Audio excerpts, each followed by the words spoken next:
손으로 덮으시네. 오 놀라운 구세주 예수 내 주, 내 모든 짐 벗기시네. 죄 안에서 날 끌어올리시며 또 나에게 힘 주시네. 메마른 땅을 종일 걸어가도 나 피곤치 아니하며 저 위험한 곳 내가 이를 때면 큰 바위 위에 숨기시고 주 손으로 덮으시네.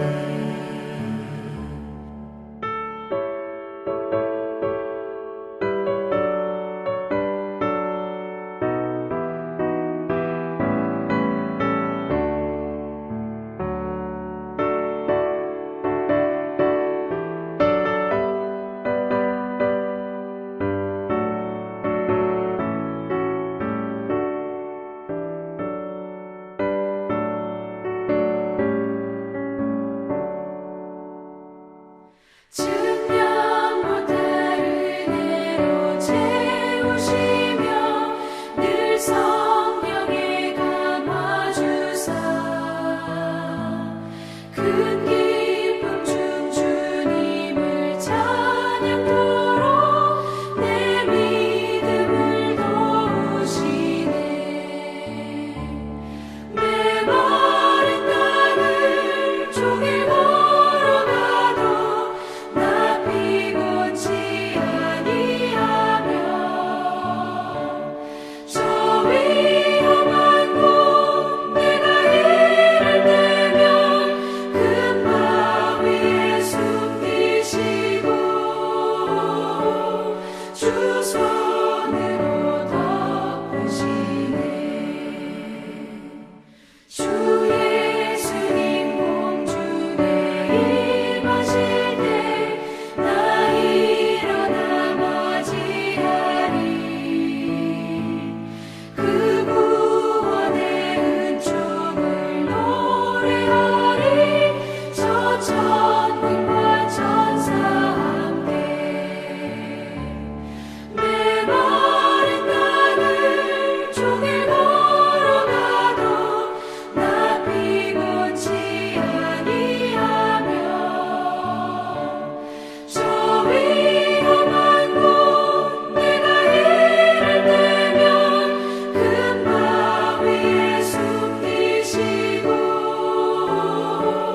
주 손으로 덮으시네.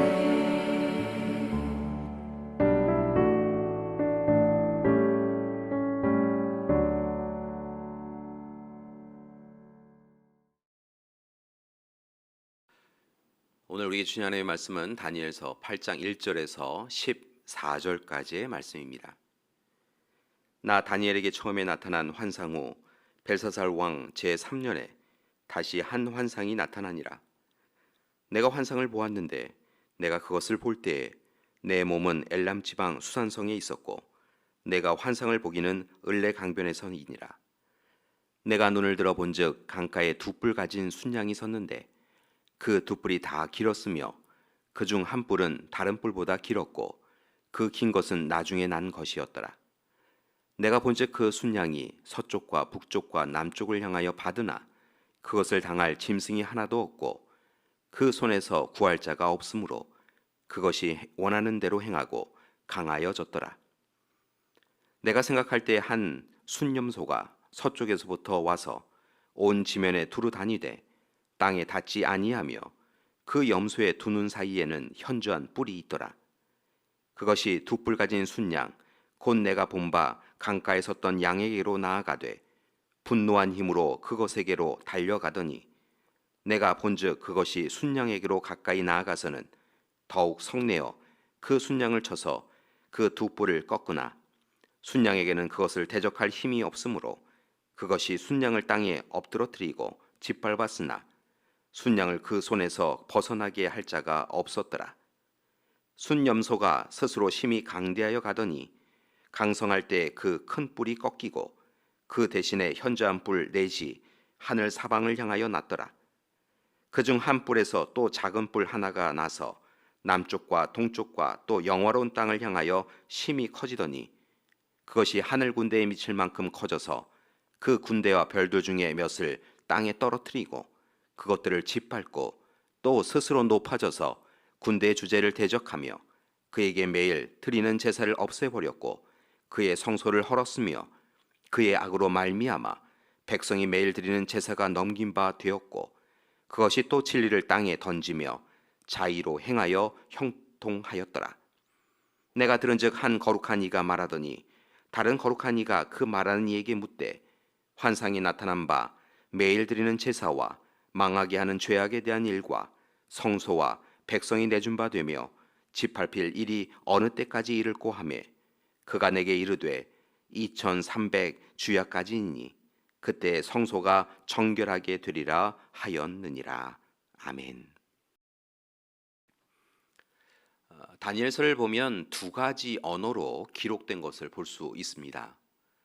다니엘서 1장 1절부터 2장 3절까지의 말씀은 히브리어로 기록되어 있고 2장 4절부터 7장 28절까지는 당시 근동사회의 가장 보편적인 언어라고 할 수 있는 아람어로 기록되어 있습니다. 그리고 이제 8장 1절부터는 다시 히브리어로 기록됩니다. 아마도 이런 언어의 전환은 다니엘서 메시지를 전할 대상이 달라졌기 때문이라고 볼 수 있습니다. 즉 2장 4절부터 7장 28절까지의 메시지가 대부분 세계 역사를 향한 하나님의 계획, 뜻이 쓰여져 있기에 아마도 의도적으로 이 교훈을 이방인들에게도 전하고자 아람어를 사용한 것으로 보입니다. 그리고 이제 8장부터는 다시 하나님께서 이스라엘을 향한 메시지를 전하고 계시기에 히브리어를 사용합니다. 이런 전제하에서 오늘 말씀은 이스라엘을 향한 구원의 메시지를 전하고 있습니다. 오늘 말씀, 앞서 8장의 말씀을 봉독하면서 느끼셨겠지만 오늘 말씀은 양과 염소 그리고 작은 뿔에 대한 환상으로 가득합니다. 다시 한번 오늘 말씀의 내용을 간단히 정리해 보겠습니다. 다니엘이 보니 강가에 두 뿔을 가진 순양이 섰는데 그 두 뿔 중에 한 뿔은 다른 뿔보다 길었습니다. 자세히 살펴보니 그 긴 것은 나중에 난 것이었습니다. 그 순양이 서와 북과 남을 향하여 뿔을 들고 받았습니다. 그 받음을 당할 짐승이 하나도 없었습니다. 그리고 그 순양에게서 구하리가 아무도 없었다라고 성경은 증거하는데요. 그래서인지 그 순양이 계속하여 자기 멋대로 행하면서 강대해집니다. 여기서 환상 가운데 본 뿔은 통치의 상징입니다. 즉 두 개의 뿔을 가진 순양으로 상징된 세력이 서쪽으로 북쪽으로 남쪽으로 세력을 넓혀가는데 워낙 그 나라가 강하여서 누구도 막을 수 없었다는 것입니다. 이처럼 순양을 바라보던 다니엘의 눈에 갑자기 순염소가 나타납니다. 순염소는 서편에서부터 와서 온 지면에 두루 다니는데 땅에 닿지 아니하며 그 순염소 두 눈 사이에는 특별한 뿔이 있었습니다. 그것이 지금까지 아무도 건드릴 수 없었던 두 뿔 가진 순양에게로 분노한 힘으로 달려가더니 그 순양을 몰아쳤습니다. 그랬더니 그 순양의 두 뿔이 꺾어집니다. 그리고 이어서 순염소는 순양을 땅에 엎드려뜨렸고 짓밟습니다. 이때 순양을 순염소의 손에서 벗어나게 할 이가 아무도 없었습니다. 다시 본문을 보면 순염소가 스스로 심히 강대해 가더니 강성할 때 어느 날 갑자기 그 큰 뿔이 꺾이고 대신에 뿔넷이 하늘 사방을 향하여 납니다. 참 놀라운 환상인데요. 그렇다고 한다면 지금까지의 환상은 무엇을 의미할까요? 여기서 두 뿔 가진 순양은 메대와 바사입니다. 메대와 바사 제국은 문자 그대로 두 나라가 합해져서 만들어진 제국입니다. 두 개의 뿔 중에서 나중에 뿔이 더 길다라고 하는 환상은 메대가 먼저 일어났지만 바로 더 강력한 바사에 의하여서 통합된다라고 하는 것을 의미하지요. 그리고 서쪽에서 나타난 순염소는 헬라 제국, 그리스를 의미합니다. 헬라 제국의 알렉산더 대왕은 메대와 바사를 무너뜨립니다. 그러나 헬라 제국도 영원하지는 않습니다. 알렉산더를 의미하는 순염소의 큰 뿔이 꺾이고 그 자리에 4개의 뿔이 돋아나는 환상은 결국은 알렉산더 사후에 헬라 제국이 내토막이 나는 것을 의미합니다. 그리고 이처럼 하나님이 주신 환상은 이후의 역사를 살펴보면 현실로 이루어집니다. 이제 8장 이후에 나오는 또 다른 또 작은 뿔이 군대와 별 중에 몇을 땅에 떨어뜨리고 그것을 짓밟는 모습이 나오는데요. 그 작은 뿔은 로마 제국을 의미합니다.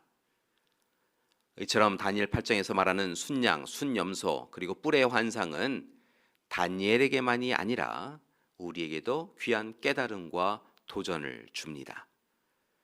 교회 여러분, 다니엘에게 환상을 통하여 미래를 보여주시고 또한 이루어 주신 하나님 앞에서 우리도 하나님이 역사의 주권자, 우리의 삶의 주관자이심을 고백하며 살아가야 할 것입니다.